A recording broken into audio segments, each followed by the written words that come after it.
Law number 1, law of infection, which means avoid unlucky and unhappy people. इसका मतलब क्या है? कभी देखा है किसी को जब वो दलदल में फंस जाता है और अगर तुम उसकी मदद करने बिना रस्सी के सीधा कूद जाते हो उस दलदल के अंदर, तो क्या होता है? वो तो डूबेगा ही, साथ में तुम भी उसके साथ डूब जाओगे। हम तो डूबेंगे सनम, तुम्हें भी ले चलेंगे। और यही होता है अनलकी और अनहैप्पी पीपल के साथ रहने में। पता है, इनके साथ रहने में तुम्हें लगता हो कि मैं इसकी मदद करना चाहता हूँ, मैं इसकी लाइफ बेस्ट करना चाहता हूँ, मैं ना इसको इस दुनिया से बेहतर जगह लेके जाना चाहता हूँ, मैं इसको अच्छी चीजें बताना चाहता हूँ।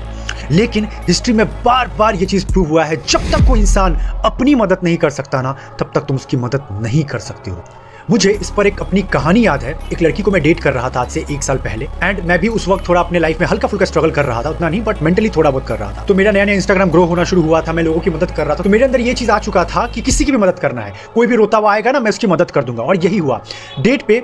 ऐसा हुआ, वो लड़की बहुत स्वीट थी बट उसके साथ बहुत टॉक्सिक उसका ट्रॉमा था। उसका बॉयफ्रेंड बहुत ही ज्यादा डोमिनेटिंग था, उसको बहुत डांटता था, गाली गलौज एंड ऑल। तो उसके ट्रॉमा उसके अंदर बैठा था और मैं सोचता था ना, मैं भगवान हूं, मैं उसको बचा लूंगा। लेकिन अंत में मैंने देखा कि मैं उसको बदलने के बजाय उसके साथ मैं बदल चुका हूं। मतलब मैं उसके कैरेक्टर्स को अपना चुका हूं। मैं रोने लगा हूं, मैं छोटी छोटी बातों में नैग नैग कर रहा हूं, घर पे आके लड़ाई कर रहा हूं। तो मुझे इस लॉ ऑफ पावर का पता चला कि कभी भी जो इंसान खुद में हारा हुआ है, खुद में फेल है, जब तक वो मदद नहीं चाहता है, नेवर एवर हेल्प। इस पर एक और बहुत ही पॉपुलर कहानी है जो कि लियोनार्डो डा विंसी ने दिया था, जिन्होंने मोनालिसा की पेंटिंग बनाई थी।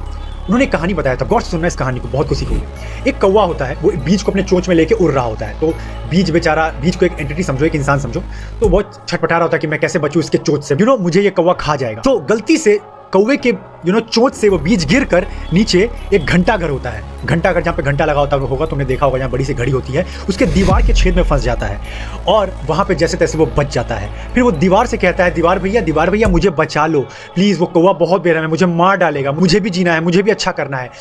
और इस तरह वो दीवार को मैनिपुलेट कर रहा होता है कि कैसे भी मुझे बचा लो, मैं बड़ा हो गया ना तो मैं आपकी रक्षा करूंगा, मैं बहुत बड़ा पेड़ बन जाऊंगा और आपको हर बरसात से, बुरे मौसम से, विंड से, इन सबसे मैं बचाऊंगा।